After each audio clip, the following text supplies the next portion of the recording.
अच्छा बाबूजी, हम गायक ब्रिजमोहन यादव और साथियों के आवाज में आप लोगन के बीच में एक दिल में इतना दर्द और आंखों में आंसू लेकर के आपके बीच में इस बिरहा को हमारे कवि जी सजाकर संवार कर अपने कलम से लिखते हैं। दिल दहला देने वाली घटना। और यह बिरहा आप लोगन के बीच में फटाफट डिजिटल चैनल इंडायर राघवेंद्र प्रताप सिंह जी, संयोजक बड़े भैया राजकुमार यादव जी, और ई बिरहा जहां रिकॉर्ड हो रहल बा आर के स्टूडियो जमानिया गाजीपुर, हमारे बड़का भैया रमेश सिंह जी के देख रेख में आप सब लोगन का प्यार दुलार स्नेह सम्मान, आप तमाम चाचा बाबू भैया लोगन का भी प्यार दुलार आशीर्वाद। आई प्रकाश डालल जाए, ध्यान लेके चलल जा वह 25 तारीख का मंजर। 25 तारीख की रात्रि की बेला में रात्रि 8 बजे की यह घटना है। कवि जी लिखते हैं कैसे। अंबर में छिपकर दिगंबर धरा परी, जीवों के टोली का रचना रचाया। कभी धन धनानन यो सागर के जल में, डुबोया पिरोया सुधा को पिलाया। मनोहर और ब्रह्मी के स्वर में समा करी, कभी शोक सरिता के गम में डुबा कर। सुमन में चुमन दे के नैनों के तारा, करिश्मा कुदरती लीला बनाया।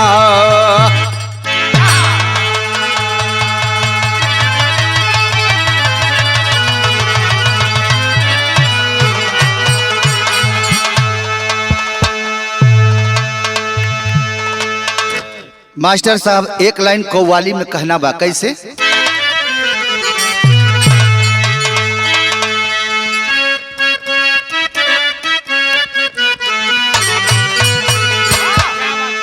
करना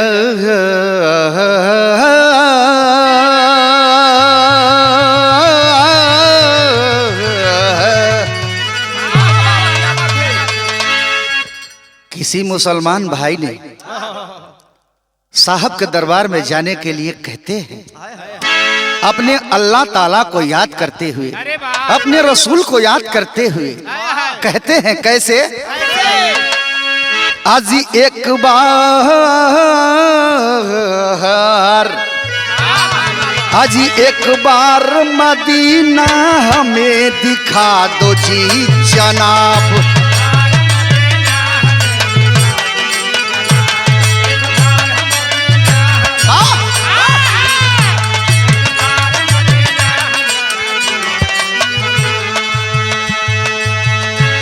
एक बार मदीना हमें दिखा दो जी जनाब।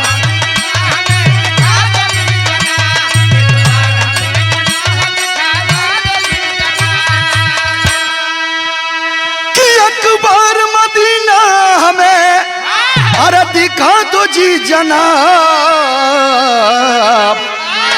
अरे रहमत के आजी, रहमत के चौखटों पे पठा दो हमें जनाब।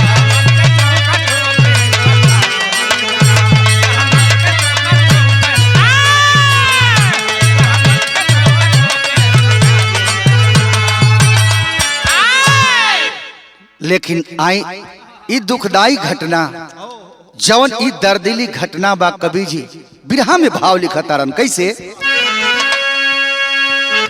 अरे समय बड़ा किया जी, समय बड़ा बली और समय चमत्कार है।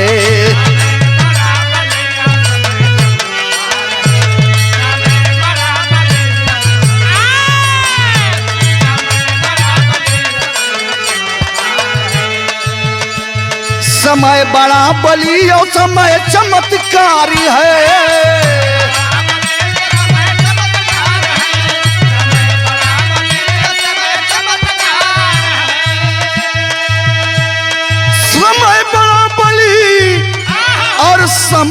चमत्कार है। समय समय समय समय समय से करता व्यवहार है।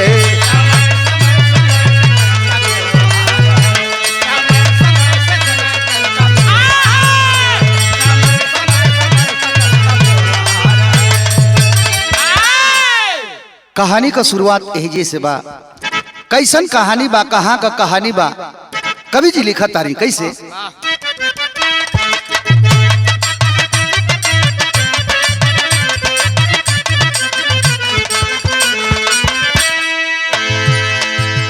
भैया हो बाबू हो का कहल जा, का सुनावल जा, का गावल जा। हम लोग भी एक कलाकार हैं, समाज में जाते हैं, समाज में लोगों का सेवा करते हैं समर्पण के साथ, निष्ठा भाव के साथ। लेकिन दोस्तों, जिस दिन ये 25 तारीख की घटना हुई, हम भी कार्यक्रम में डॉक्टर B.R. अम्बेडकर संत शिरोमणि रविदास जी महाराज जी के मूर्ति की स्थापना के कार्यक्रम में थे। यह घटना मुझे 10 बजे रात में खबर मिली। मैं मंच पर खड़ा था, रूह कांप गई, सोचने लगा। कवि जी लिखते हैं कैसे। दर्द से आह भरने वाली ऐसी बात हुई, दर्द से आह भरने वाली ऐसी बात हुई, काल के गाल में जीवन से मुलाकात हुई।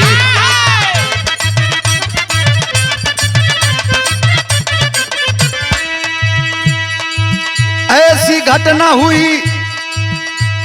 घटना हुई जो पूरा दिल दहलाया है। ऐसी घटना हुई जो पूरा दिल दहलाया है। लहू के धार में जब मानव तन नहाया है।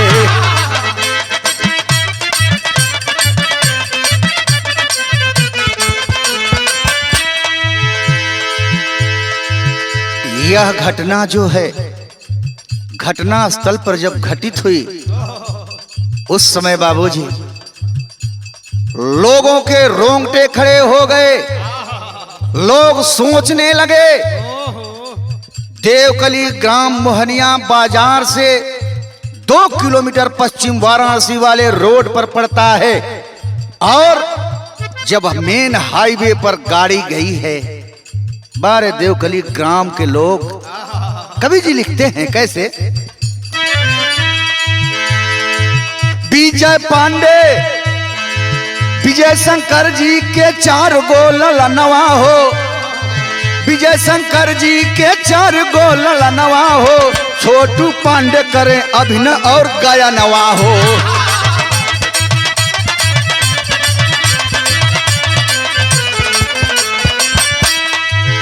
कहानी वहां से चलती है। विजय शंकर पांडे जी के 4 पुत्र थे, जिसमें सबसे छोट और सबसे दुलारा, सबसे प्यारा, सम्मान प्यार देते थे विजय शंकर जी। और सभी परिवार के लोग छोटू पांडे जी को मानते थे। सबसे छोटे थे, भाइयों में सबसे छोटे थे छोटू पांडे जी। कहानी वहां से चलती है। पिताजी का नाम विजय शंकर जी, इसलिए कहना है। विजय शंकर जी के 4 गो ललनवा हो। विजय शंकर जी के 4 गो ललनवा हो। छोटू पांडे करे अभिनय और गायनवा हो।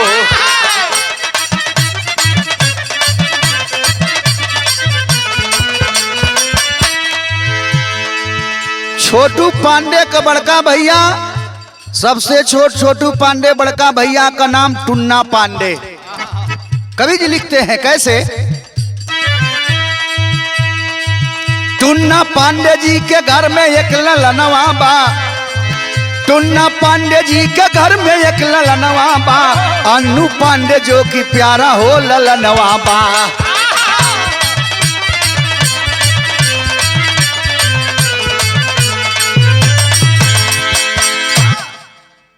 भैया हो बाबू हो, कहानी वही से चलल। विजय शंकर जी के परिवार में 4 पुत्र हुवन। सबसे छोटका बचवा जेकर नाम छोटू पांडे बतावल गई। बारे कुदरत का करिश्मा, प्रभु का लीला अपरंपार है। कौन जानता है कब क्या हो जाएगी साथियों। 25 तारीख की रात की घटना है। छोटू पांडे जी बक्सर से तैयारी करते हैं और जब बक्सर से तैयारी करते हैं अपने सहयोगी कलाकार, अपने कवि, अपने लोगों को बुलाते हैं और बुलाने के बाद देखें मौत काल के गाल में कैसे खींच कर ले जाती है। छोटू पांडे जी अपने सगे भतीजे जिनका नाम अनु पांडे था, अनु पांडे को भी गाड़ी में उस दिन कहे कि बेटे चलो तुम भी कार्यक्रम में। बारे प्रभु का लीला। उस दिन घटना के दिन विजय पांडे जी के सुपुत्र छोटू पांडे जी सबसे छोटे थे और अपने सबसे बड़े भैया के बेटे अनु पांडे जी को ले लेते हैं गाड़ी में और गाड़ी में सवार हो जाते हैं, चल देते हैं कार्यक्रम की तैयारी। एक अनु पांडे, छोटू पांडे 2 और कहानी जैसे मिलती है उसी गांव के रहने वाले रामधनी पांडे के सुपुत्र भोला पांडे जो परीक्षा देने के लिए सूरत से बक्सर आए थे दोस्तों। और जब बक्सर आते हैं देखें बारे मौत, बारे काल के गाल में कैसे खींच लाती है मौत। छोटू पांडे कहते हैं आए मेरे भाई तुम यहां अकेले कैसे रहोगे, तुम भी चलो मेरे साथ कार्यक्रम में। सूरत से भोला पांडे जो परीक्षा देने के लिए आए थे भोलू पांडे को भी ले लेते हैं और जब भोलू पांडे को ले लिए तो 3 एक और आदमी थे। स्वर्गीय जमुना पांडे जी के सुपुत्र शशि पांडे जिनका गीत संगीत से बहुत लगाव था। गायक से लेकर के नायक तक सभी लोग सम्मान किया करते थे, सम्मान के दृष्टि से देखा करते थे। एक और ग्राम पिथनी के रहने वाले बैरागी बाबा उर्फ सत्य प्रकाश मिश्रा जी जो गीत लिखा करते थे अपने कलम से। सब लोग सवार होकर के चल देते हैं। यही नहीं दोस्तों, उस गाड़ी में सिमरन श्रीवास्तव, आंचल तिवारी सभी लोग सवार होकर चल दिए। और जब सभी लोग सवार होकर चल देते हैं 8 लोग, तब कवि जी एक लाइन गीत लिखा तू भयल का।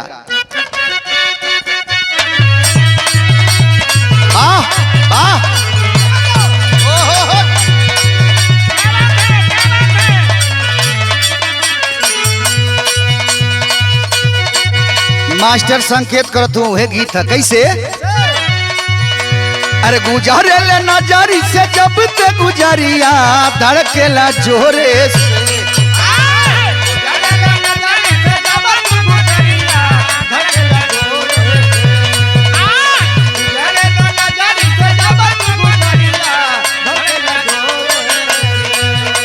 अरे गुजारेलू नजारी से जब ते गुजारिया धड़केला जोरे से।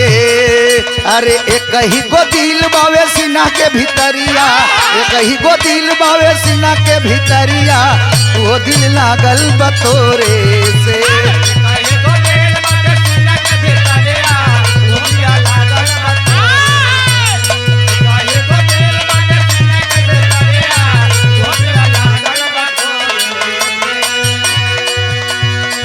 लेकिन कभी जी बिरहा में भाव लिखत रन। छोटू पांडे जी जब गांव में संघर्ष करने लगे, अपने लोगों में संघर्ष करने लगे और मेहनत करने लगे। मेहनत के बदौलत, अपने संघर्ष के बदौलत अपने नाम को, अपने खानदान के मर्यादा को, अपने समाज में, अपने लोगों में अपने नाम का डंका बजवाने का काम किए। इसलिए कवि जी लिखते हैं अरे छोटी रे उमरिया में करीपुर जोरिया नाम भैली जोरे से।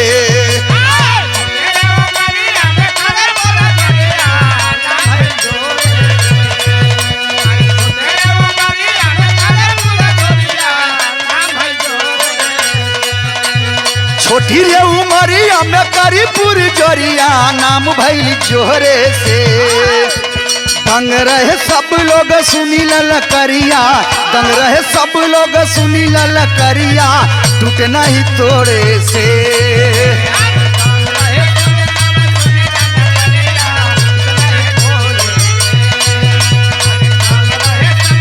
सुनी ललकरिया टूटे नहीं तोड़े। अरे बाबूजी इतना संघर्ष किए, इतना मेहनत किए छोटू पांडे जी, समाज में नाम रोशन करने लगे, समाज में लोगों में ख्याति फैलाने लगे और समाज के लोग, सहारा समाज के लोग छोटू पांडे को सम्मान देने का काम करने लगे। और जब सम्मान देने का काम करने लगे तो कारवां आगे की ओर बढ़ता गया, हुजूम आगे की ओर बढ़ता गया, छोटू पांडे आगे की ओर चल दिए। तब अरे मीठा मधुराली सरिता बहे बाबू, स्वर के नभ में वो कविता बहे बाबू, अभिनय में कला के निसनिया, जे में छटल छवि करनिया, अभिनय में कला के निसनिया, जे में छटल छवि के कर।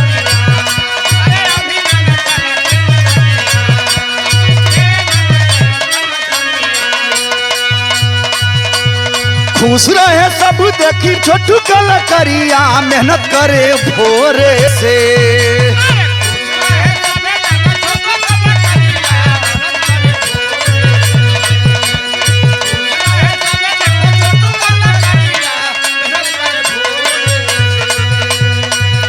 अरे खुश रहे जानी देखी छोटू कलाकारिया, मेहनत करे भोरे से।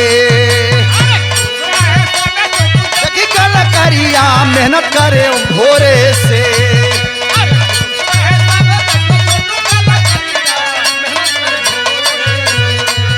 हाँ खुश रहे सब लग देखी कलाकारिया, मेहनत करे भोरे से। तब छोटी सी उमरिया में करी पूरी जोरिया, छोटी सी उमरिया में करी पूरी जोरिया, नाम भइल जोरे से।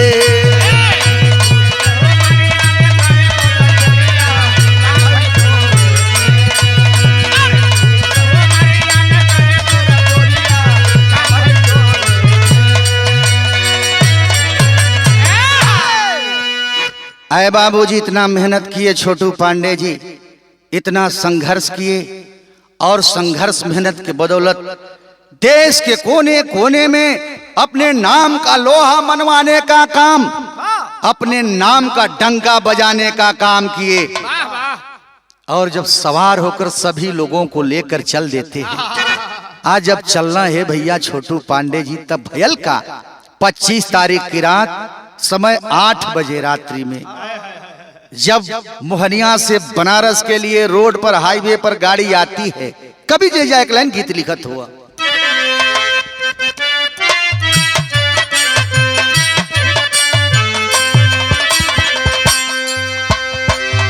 झाझर मड़ुआ जनी छवैया ये बाबा हो, झाझर मड़ुआ जिन छवैया ये बाबा हो, लगना सूरजवा के जोत हो।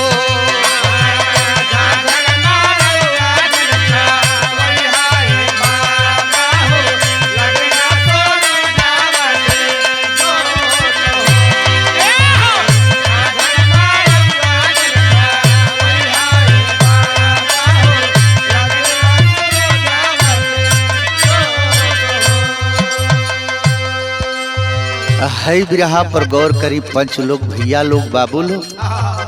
छोटू पांडे जी जब चल धलन गाड़ी में सवार होके अपने 8 आदमी के लेकर के, जब छोटू पांडे जी चल दिए कार्यक्रम में, कवि जी कितना बढ़िया लाइन लिखा था, करेजा फाटता है बिरहा सुने वाला भैया लोग। कहना बा आईली समैया करे चलल गया नवा, आईली समैया करे चलल गया नवा हो, कड़िया में होई के तवार हो।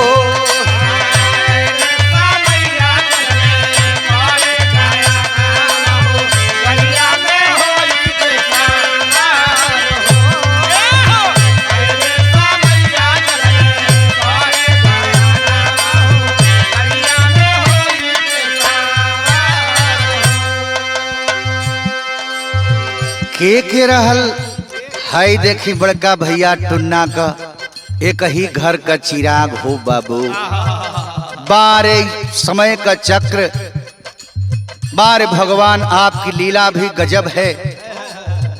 और संजोग देखें छोटू पांडे जी अपने बड़का भैया का एकलौता कुल का दीपक, एकलौता खानदान का दीपक, एक ही बेटा जे बुढ़ाई का सहारा बाड़न, उन्हों के लेके चल दहलन। कवि जी लिखा तानी छोटू पांडे संगे अनु पांडे भतीजावा जी संग देखी होई गईलन कैसन नतीजावा जी। सत्य प्रकाश जी के लेखनी में लगनवा हो, सत्य प्रकाश जी के लेखनी में लगनवा हो, लेखनी लगन बासुबार हो।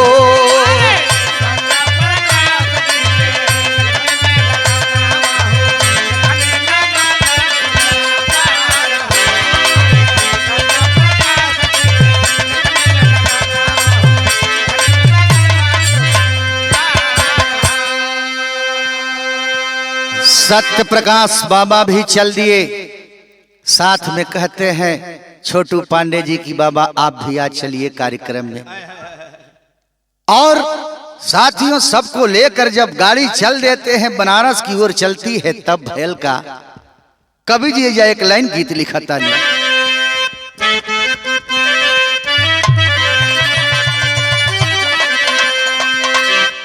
कि अरे बाबू दरोगा जी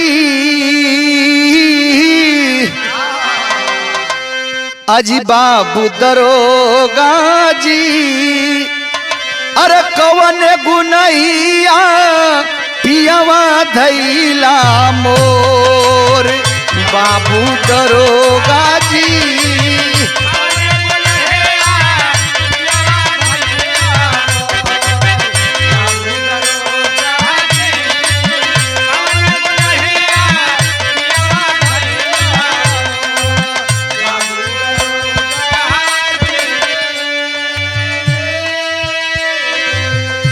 ईत गीत बा लेकिन आए है बिरहा सुने वाला भैया लोग देखबा जब छोटू पांडे कार्यक्रम दिमाग में भरल बा। आज मंच पर चलूंगा तो कौन कौन सी बातें बोलूंगा। आज मंच पर चलब तो भैया लोग अपने प्रेम प्यार जे देला हमार प्यारी जनता, अपने भैया लोग जनता के बारे में कौन कौन वर्ड कहूंगा, कौन कौन सी बातें कहूंगा, दिल में लगन लेकर सपना सजा कर चल देते हैं। और जब चल देते हैं तो कवि की कलम चलती है। हमारे बाबू हो, हमारे बाबू हो गरिया बहुते पकड़ लिया लसीर फतार। हमारे बाबू हो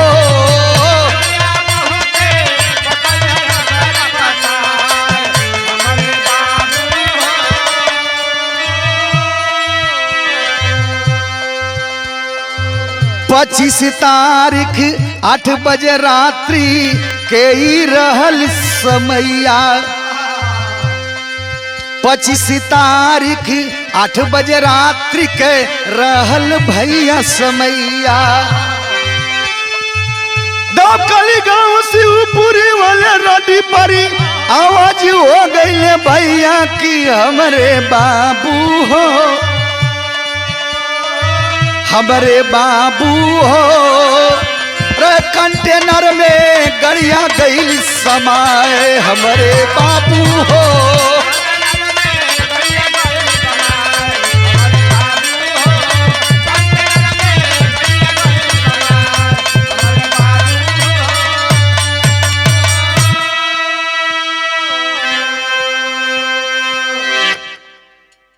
कहने में कलेजा कांप जाता है बाबूजी। 8 बजे रात्रि की बेला में छोटू पांडे जी अपने साथियों को साथ में लेकर के जब चल देते हैं,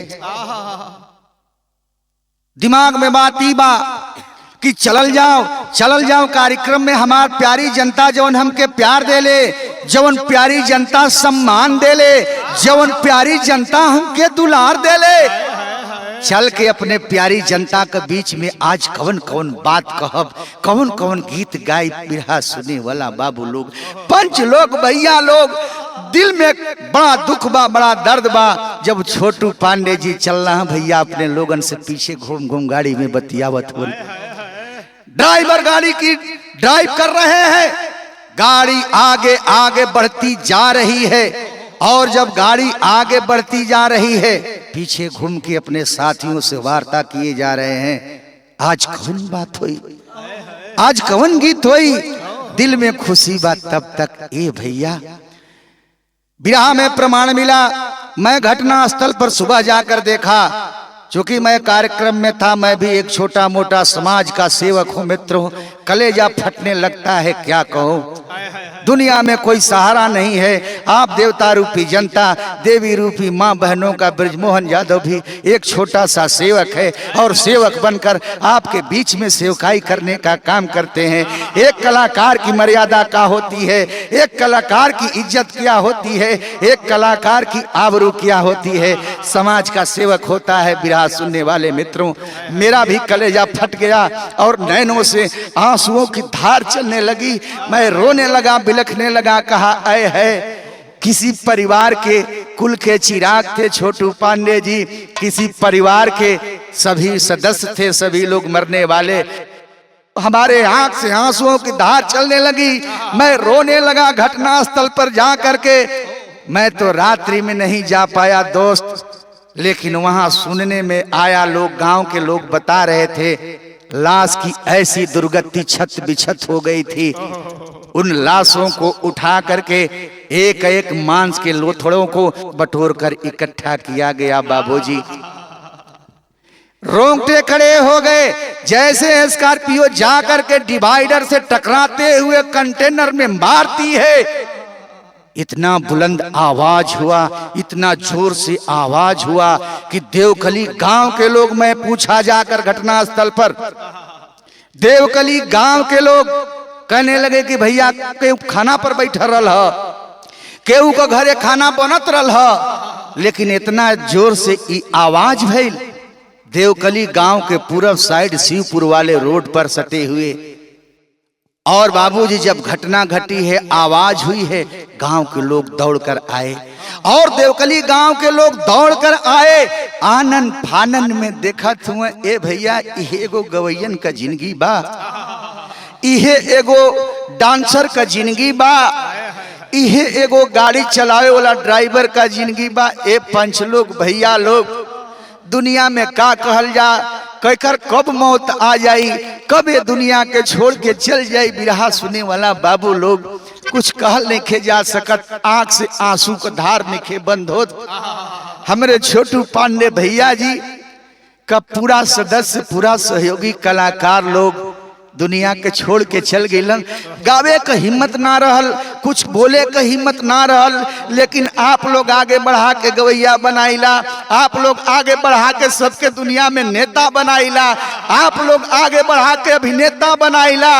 ये आप लोग का एक एगो प्यार, एक एगो स्नेह, एक एगो आशीर्वाद बा। ये हमार चाचा बाबू भैया लोग, आंख से आंसू का धार चलत बा, कलेजा फाटत बा। हमार छोटू भैया अपने टीम के लेके चल गईलन। भोजपुर इंडस्ट्री में एक बहुत बड़ा झटका लगा है और सभी कलाकार सदमे में हैं। उस दिन मेरा कार्यक्रम चल रहा था, मैं स्टेज पर था और बिरहा के बहुत सुपरस्टार गायिका रजनीगंधा जी उसी जाम में फंसी हुई थी। हमसे टेलीफोन पर वार्ता हो रही थी।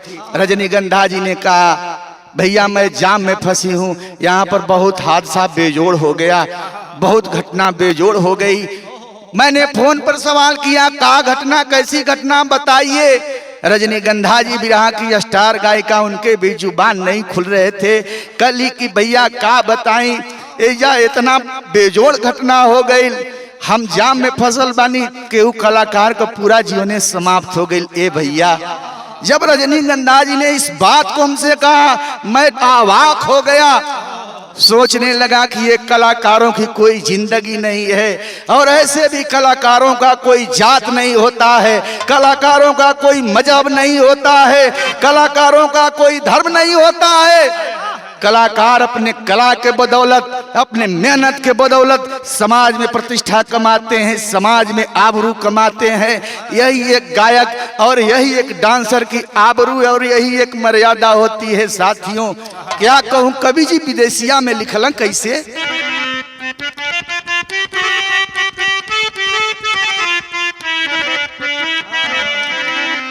अरे सुन के आवाजी लोग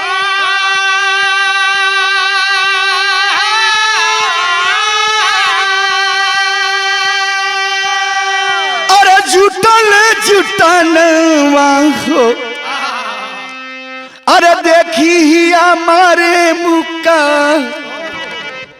तन मोरी बाबूजी, अरे गाड़ी से निकाले लागे कि गाड़ी से निकाले लागे, सोचे कोई जिंदा हुई है कि गाड़ी से निकालने लागे, अरे सोचे कोई जिंदा हुई है। अरे लहुअन का चलती बातें धार बोरे बाबूजी, हाय रे नीरा दैया दैया कि हाय रे नीरा दैया दैया, अरे कवने करनावा हो, सोचे बहे नयना से धार मोरे बाबूजी। गौवा का लोग जुटला हो भैया, का बताई करे जा फाटता। देखी जब गौवा के लोग गए हो भैया, देखत हम कि ददीबल सिंह देवकली गांव का रहे वाला ददीबल सिंह जे गरीब दुखिया सहाय का कबो बेसहारा लोगन का मदद करेला हो भैया। ददीबल सिंह भी वही मोटरसाइकिलिया लेके और वही चपेट में आ गइल बाड़न। ए भैया ददीबल सिंह खड़ा रहलन कि जब दाहिने और बाएं दोनों तरफ का गड़िया निकल जाओ तो हम जाके देवकली गौवा वाला रास्ता पकड़ के अपने घरे चल जाई। लेकिन तब तक कुदरत का करिश्मा, प्रभु का लीला, उहे गड़िया आइल स्कॉर्पियो अब बीच में खड़ा हुआ, रोड पार करके हाईवे पार करके आ जाके स्कॉर्पियो मरलस कंटेनर में जाके दब गइलन। गौवा का लोग आनन फानन में वही बड़का ट्रक में गइलन, दौड़ल दौड़ल गइलन, कहलन कि आय हो भैया, केहू का बेटा, केहू का परिवार बा, केहू कई लोग बा, केहू कई समाज में, ए भैया का ताकत तड़ा उठावा। बार देवकली गांव के लोग तहे दिल से गायक ब्रिजमोहन यादव देवकली ग्राम के लोगों को बहुत बहुत प्रणाम करते हैं और आपका अभिनंदन करते हैं। साथियों, कोई गांव में ऐसा इंसान होना चाहिए और हर एक गांव के लोगों को ऐसा इंसान, सभ्य इंसान, सामाजिक इंसान होना चाहिए, जिसने देवकली गांव के लोगों ने, देवकली गांव के सभारा समाज के लोगों ने एक सभ्य इंसान का परिचय देने का काम किए।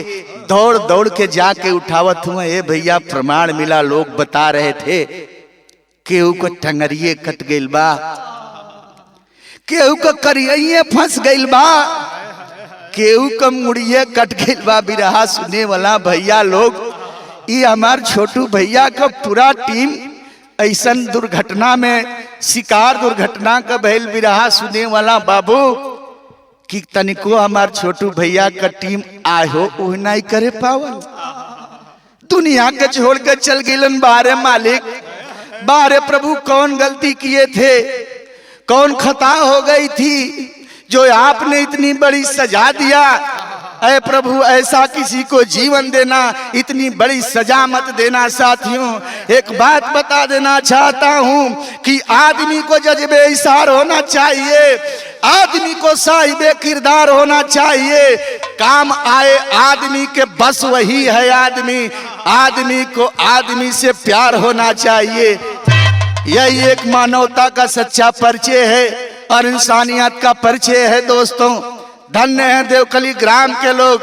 यही नहीं, उस सड़क पर जितने लोग जा रहे थे या जितने लोग जाम में फंसे थे, दोनों तरफ से जाम लग गया, गाड़ियों की लाइन रुक गई, आनन फानन में जो परदेसी थे, जो रास्ता के चालक थे, रास्ता में चलने वाले थे, वह लोग भी रुक कर दौड़ कर गए और इस हादसा में हाथ बटाने का काम किए। बल्कि यही नहीं दोस्तों, मोहनिया विधानसभा की महिला नेत्री, अभी मोहनिया भाग 3 से वर्तमान जिला पार्षद है, जिनका नाम पहले से लड़ाई में आता है, गीता पासी जी ने जब इस खबर को सुनी, धन्य वो वीरांगना, धन्य वो जिला पार्षद, चाहे जिला पंचायत हो, चाहे मुखिया हो, चाहे वार्ड हो या बीडीसी हो दोस्तों, लेकिन सच्चा नेता वही होता है जो दूसरों के लिए मरता है, दूसरों के आन बान शान के लिए अपने जान की कुर्बानी कर देता है। वही सच्चा नेता और सच्चा नेतृत्व करने वाला होता है। दोस्तों क्या कहूं, जब गीता पासी जी ने इन सब बातों की जानकारी फोन पर लिया, आनन फानन में दौड़ कर गई, और जब दौड़ कर गई तो कवि जी एक लाइन और विदेशिया लिखत हुआ, अरे कवने कारनामा से अरे ले लिहल जनमा हो। गीता पासी जी जब गैली छतिया के पीटत है भैया, भिड़िया के चीरत हुई, भिड़िया में गैली देखली, अरे बाप रे बाप, सीने में दहाड़ मार के रोवत है गीता पासी जी भी। धन्य है जिला पार्षद मोहनिया भाग 3 की नेतृत्व करता।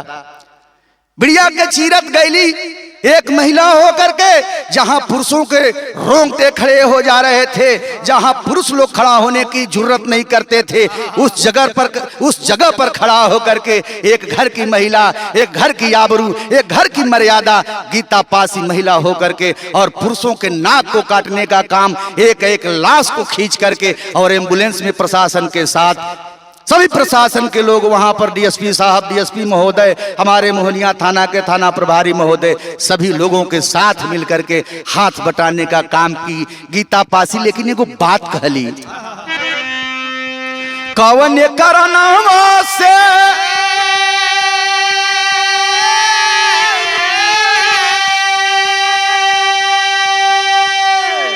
अरे लैली हल जनमा हो, अरे मुक्का मारी रोवे संगी यार बुरी बाबूजी। सब लोग रोए लगल। गीता पासी जी भी लाश खींच करके एम्बुलेंस में लदवाने का काम करने लगी।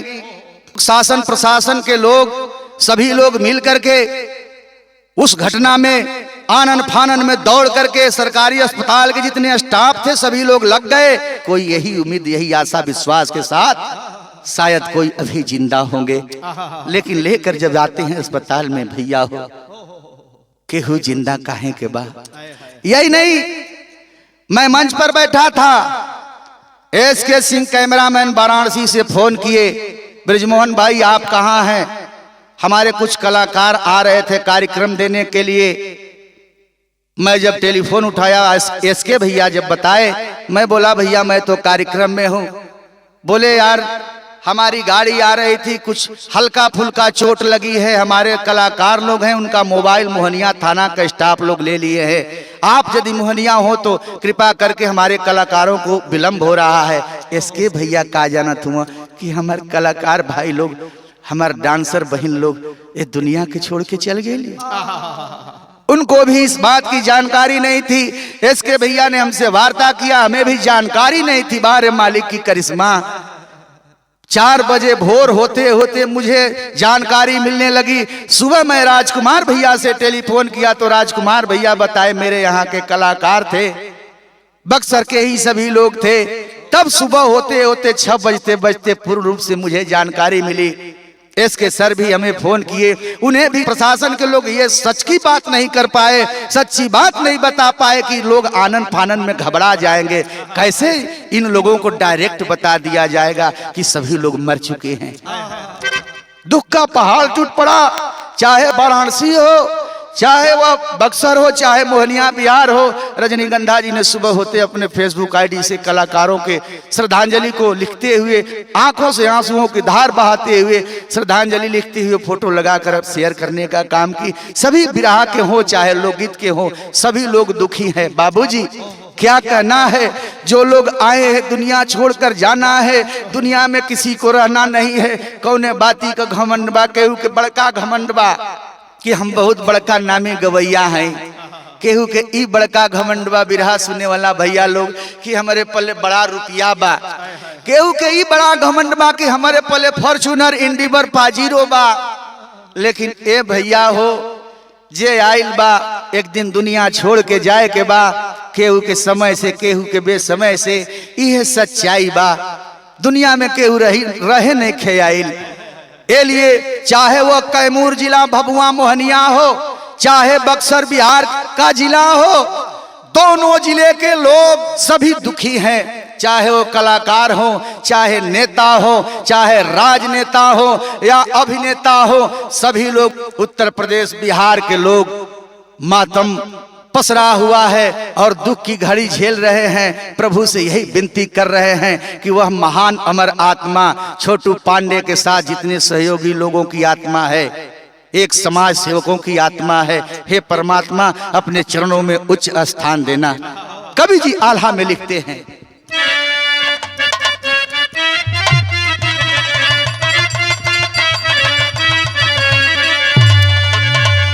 कियर गैया बछड़वा बिना, कियर गैया बछड़वा बिना, अरे जैसे छटपटाली भैया।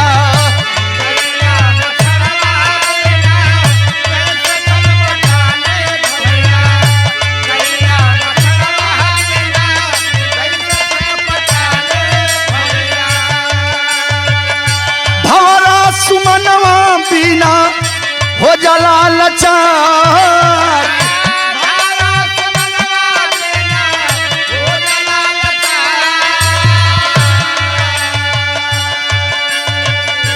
जल बीन मीन धारा तीह पर छटपटाली पंचो।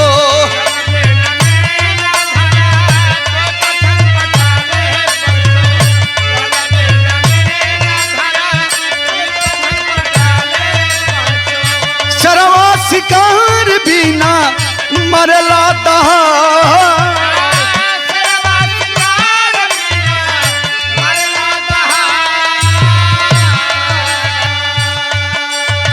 पपिया स्वाति बूंद बिना जैसे छटपटाले भैया।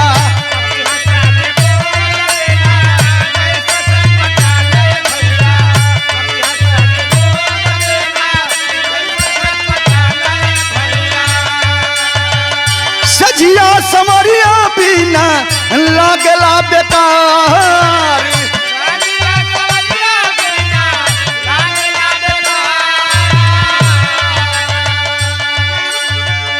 कजरा नयनवा बिना लह गए अब उदास ये पंचो।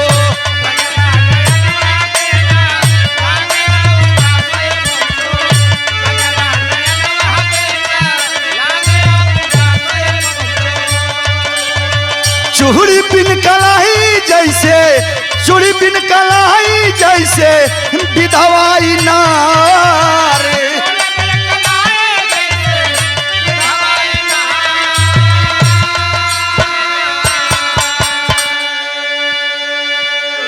माहौल गमगीन है। सभी लोग सोच रहे हैं, जो जहां के वहां रुके हैं, गाड़ियां जाम में फंसी हुई हैं, सभी लोग निकाल करके जैसे तैसे अस्पताल में लाए और जब महलिया अस्पताल में लाए, दोस्तों कोई जिंदा नहीं थे। आसरा यह था कि शायद कोई लोग जिंदा होंगे, किसी की सांसें तो जरूर किसी न किसी की सांसें चल रही होगी। इसलिए दोस्तों क्या लेकर दुनिया में आए हैं, क्या लेकर जाएंगे, कुछ साथ में जाना है नहीं। इसलिए मानवतावाद, भाईचारा, परिवारवाद, संबंधवाद, इस सब को साथ में लेकर के, और जो इंसान चलता है, जो समाज को साथ में लेकर के चलता है, उसी इंसान की इतिहास गाई जाती है। और साथियों, चाहे वह नेता हो या अभिनेता हो या गायक हो, जो आदमी संघर्ष नहीं किया, जो आदमी सेवा नहीं किया, जो आदमी समर्पण नहीं किया, जो आदमी त्याग नहीं किया, उस इंसान की इतिहास नहीं बन सकती है। आज छोटू पांडे के लिए उनके टीम के सभी जितने अमर आत्मा है, स्वर्ग में मालिक कुछ स्थान दे। वह अमर आत्मा के लिए फिल्म इंडस्ट्री से लेकर के हमारे बिहार के मुख्यमंत्री नीतीश कुमार, तेजस्वी यादव से लेकर के अखिलेश प्रसाद यादव, अखिलेश यादव जी, सभी लोगों ने शोक व्यक्त किया है, शोक संवेदना व्यक्त किया है। सभी के दिल में शोक की लहर दौड़ रही है दोस्तों। इसलिए क्या कहा जाए, घमंड कौने बात का। ए हमार भैया लोग, ए हमार पंच लोग, बिरहा सुने वाला चाचा लोग, बिरहा सुने वाला चाची लोग, बहन लोग, मतारी लोग, ये दुनिया में आयल बा, एक दिन दुनिया छोड़ के चल जाई। केहू या रहे नहीं खेआइल, और जब सब रहे नहीं खेआइल तब ब्रिजमोहन यादव भी रहे नहीं खेआइल। ए भैया लोग, बाबू लोग, आखिरी लाइन में कहना बा कैसे कि अरे कमने करनी कभारनी तू देखा वाला तायद जल जिंदगी स्मशान पहुंचवला हरी।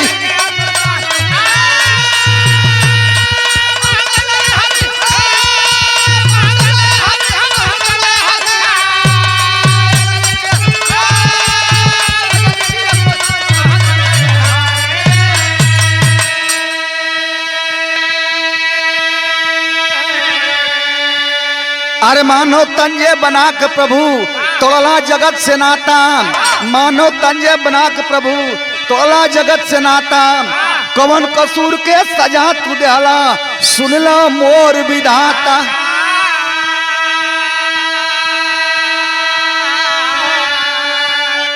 तमाई बाबू परिवार धीर बढ़ावे के पारी,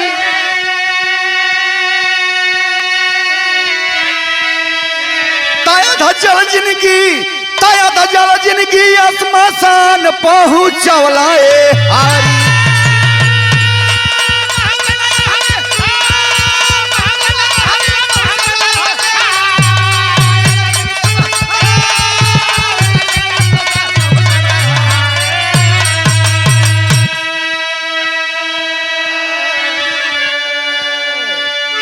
छोटू पांडे के साथ जितने टीम के लोग थे, हम गायक ब्रिजमोहन यादव, चाहे वह भभुआ जिला हो, चाहे वह बक्सर का जिला हो, चाहे उत्तर प्रदेश वाराणसी हो, चाहे बिहार प्रदेश हो, दोनों स्टेट के कलाकार और दोनों स्टेट के जितने सहयोगी कलाकार, चाहे वह बिरहा हो, चाहे वह भोजपुरी लोकगीत हो, चाहे हारमोनियम, ढोलक, नाल, तबला, बैंजू के बाजीटर हो, सभी कलाकारों की ओर से हम गायक ब्रिजमोहन यादव फिर से पुनः एक बार वह अमर आत्मा के, सभी अमर आत्मा के चरणों में भावभीनी श्रद्धांजलि देते हुए आखिरी लाइन में कहना है।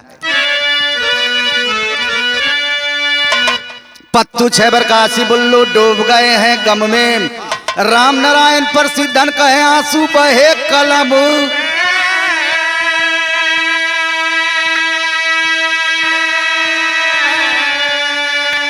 नेवरिया पार लगाई है हरी, नेवरिया पार लगाई है हरी, तुम्हें मुन्ना ब्रिजमोहन के आई कहियो बारी, नेवरिया पार लगाई है हरी।